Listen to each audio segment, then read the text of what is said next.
काश्मीरमधील पहलगाम येथे 22 एप्रिल रोजी झालेल्या भ्याड हल्ल्याचा निषेध करण्यासाठी तसेच हल्ल्यात मृत्युमुखी पडलेल्या नागरिकांना श्रद्धांजली वाहण्यासाठी पेण शहरातील गांधी वाचनालय येथे नागरिक व महिला एकत्रित आले होते। यावेळी पेण पोलीस स्टेशनचे पोलीस निरीक्षक संदीप बागुल, शिवसेना ठाकरे गटाचे पेण, पनवेल, कर्जत विधानसभा संपर्क प्रमुख प्रसाद भोईर, शिवसेना पेण तालुका प्रमुख समीर म्हात्रे, अण्णा वनगे यांच्यासह अनेकांनी काश्मीरमधील पहलगाम येथील भ्याड हल्ल्यात मृत्युमुखी पडलेल्या नागरिकांना श्रद्धांजली वाहिली। यावेळी पेण पोलीस स्टेशनचे पोलीस निरीक्षक संदीप बागुल यांनी या भ्याड हल्ल्याचा निषेध केला असून हा निंदनीय हल्ला असल्याचे सांगून सरकार त्यांच्याविरुद्ध योग्य ती पावले उचलणार असल्याचे सांगितले। रायगड जिल्हा संपर्क प्रमुख प्रसाद भोईर यांनी हिंदू नागरिकांवर ज्या क्रूर व जिहादी अतिरेक्यांनी भ्याड हल्ला केला आहे त्याचा जाहीर निषेध केला। तसेच अतिरेकी आपल्या देशात घुसणारच नाही अशी पावले शासनाने उचलली पाहिजेत असेही त्यांनी सांगितले। काश्मीरमधील पहलगाम येथे हिंदू नागरिकांवर झालेल्या भ्याड हल्ल्याचा संपूर्ण जगभर निषेध होत असून तीव्र प्रतिक्रिया व्यक्त होत आहेत। या भ्याड हल्ल्याचा पेण शहरातही जाहीर निषेध करण्यात आला। संवेदनशील नागरिक उपस्थित सर्वांना बघून बरं वाटलं। हा भ्याड हल्ला काल रोजी मंगळवार दुपारी झालेला आहे।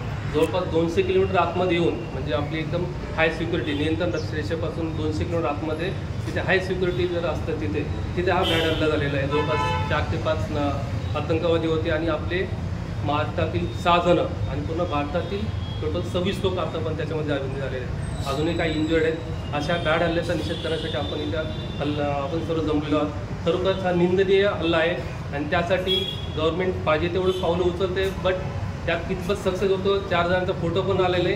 आपण आता या ठिकाणी पेणमध्ये असून आपण एवढंच फक्त निषेध व्यक्त करू शकतो। आपण सर्व जमला त्याबद्दल फार धन्यवाद आणि आपण 2 मिनिटं श्रद्धांजली वाहिलेली आहे। त्याबद्दल 2 शब्द बोलतो। थँक्यू। 22 एप्रिल 2025 रोजी जो काश्मीर येथील पहलगाम येथे निष्पाप हिंदू पर्यटकांवर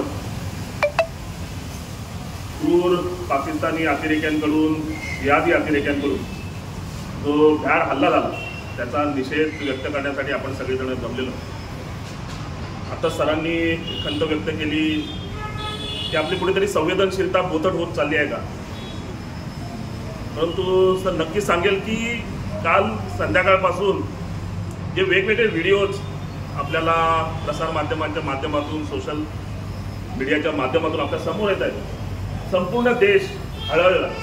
प्रत्येकाच्या डोळ्यामध्ये पाणी आहे, प्रत्येकाच्या मनामध्ये चीड आहे। आज या धकाधकीच्या जीवनामध्ये जो आपल्या कामाधंद्यामध्ये व्यवसायामध्ये व्यस्त असताना जेव्हा अशा घटना घडतात तेव्हा प्रत्येकाचं संवेदनशील मन जागृत होतं आणि मग त्यातूनच आज आपण इथे पेणमध्ये राहून काय करू शकतो, तर अशा मृतात्म्यांच्या प्रती संवेदना व्यक्त करू शकतो, त्यांच्याप्रती श्रद्धांजली अर्पण करू शकतो आणि त्यासोबतच एक अपेक्षा आम्ही ज्या सरकारला बहुमताने निवडून दिले, जे आमचं प्रतिनिधित्व करत आहेत, आमची सर्वस्वी जबाबदारी ज्यांच्याकडे आहे आमचं संरक्षण करायची, आमच्या ज्या काही बॉर्डर्स आहेत त्याचं संरक्षण करण्याची जबाबदारी तुमची आहे। आणि मग अशा वेळी जेव्हा असे हल्ले होतात तेव्हा कितीही म्हटलं तरी ते गव्हर्नमेंट किंवा ॲडमिनिस्ट्रेटिव्ह फेल्युअर आहे आणि म्हणूनच असे हल्ले होत आहेत। खरं तर आपल्या देशाला भारतीय पाकिस्तान सीमा रेषेवर साधारणतः 3300 किलोमीटरची आपली बाँड्री आहे आणि त्यापैकी केवळ फक्त 2000 किलोमीटरच बाँड्री आतापर्यंत फेन्सिंग झालेली आहे।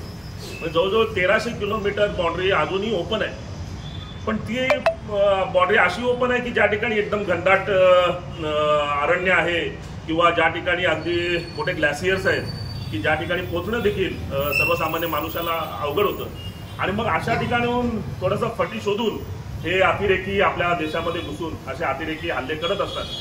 माझी खरं तर पंतप्रधानांना विनंती आहे की कणखर नेतृत्व मानलं जातं आणि थोडंसं वैज्ञानिक दृष्टिकोन असलेले आपले पंतप्रधान मानले जातात। त्यांनी निश्चित यातून ज्या काही आता सायन्स टेक्नॉलॉजी डेव्हलप झालेली आहे, जे पुढारलेली आहे, त्यातून जे विविध शोध लागलेले आहेत त्यांचा उपयोग करून या सगळ्या ज्या काही बाँड्रीज आहेत की जिथे पोहोचणं देखील शक्य नाही अशा ठिकाणी देखील ती फेन्सिंग कशी होईल की ज्याच्या माध्यमातून अशा लोकांना अतिरेकांना आपल्या देशामध्ये घुसणंच पूर्णतः मुश्किल होऊन जाईल किंवा ते अशक्य होईल। अशा प्रकारची पावलं निश्चित शासनाकडून उचलली गेली पाहिजेत. जनोदयकरिता विनायक पाटील, पेण.